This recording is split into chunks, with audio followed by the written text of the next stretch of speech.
Hello, good morning. I have my coffee and my newspaper. This is where I get my daily dose of information about what is happening here in the Philippines.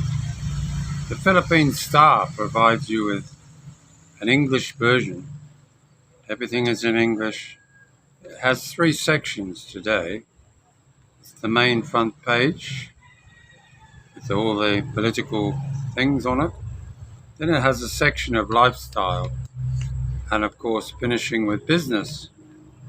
And each one of those is filled with information that I should say, probably wisely, is probably very much like anywhere else in the world. It tends to be um, influenced rather than controlled, influenced by the political movement within the country that one is publishing. At the moment, the headlines are Rodi, which is the former president here in the Philippines, to ICC, which is the International Criminal Court. Start probe before I die, he's challenging them.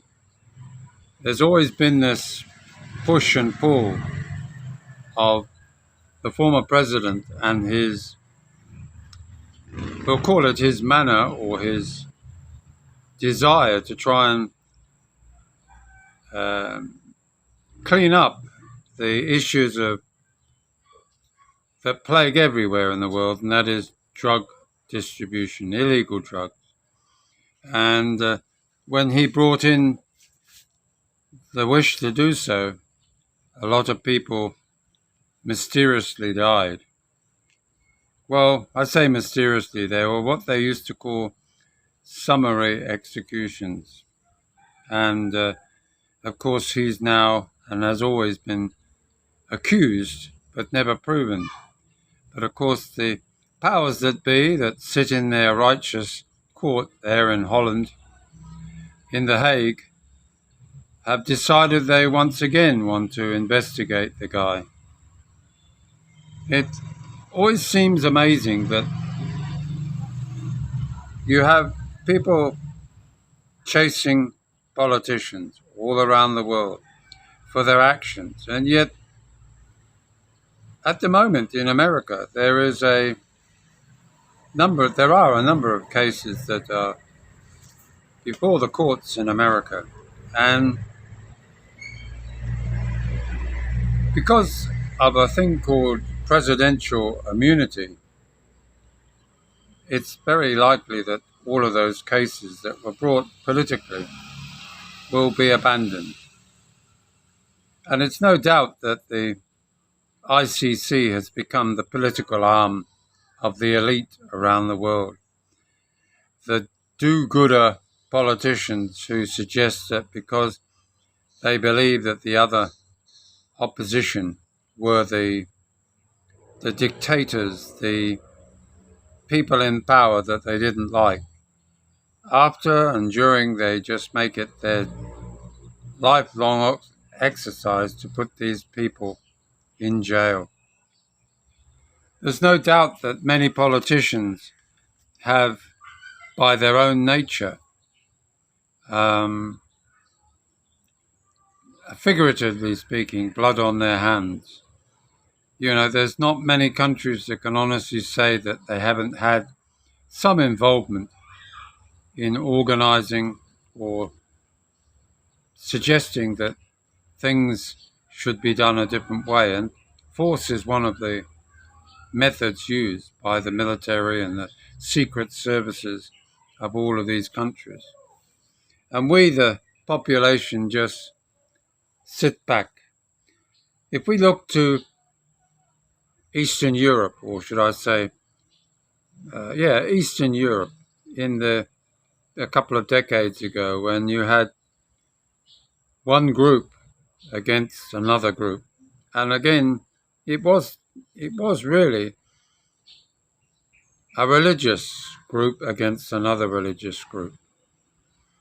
It was called the Balkan Wars, and there was no doubt that some pretty amazing or horrifying incidents took place. It wasn't the soldiers that took part in the operations, it was the politicians that supposedly ordered it. And no doubt lawyers from around the world that find themselves on the benches of the ICC feel justified in bringing these claims on behalf of the world population. One asks yourself, why do they go and try and attack a politician who is trying his best to resolve the issue?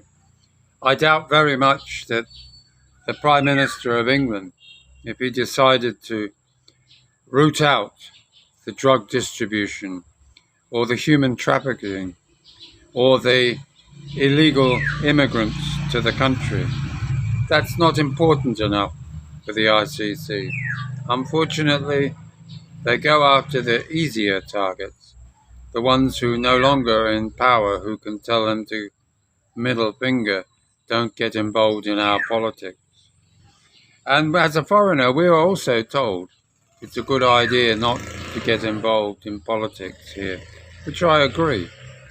We can have our opinions and we can also have our private views, but it's as far as actually speaking out amongst other Filipino about those issues, it's probably not wise. But we can follow the many twists and turns that are taking place in local politics, international politics, here on the Philippine Star. Comes out every day. It's 27 pesos if you buy it in the market. The minimum cost is 25. And it's well worth the value. So if you're in the market somewhere and you see the newspaper, most of the main newspapers are in English, and it's very helpful to keep a touch of interesting subject. And believe it or not, it's quite nice to be able to pick up a piece of paper and turn the page and read from the printed form. What a strange phenomenon.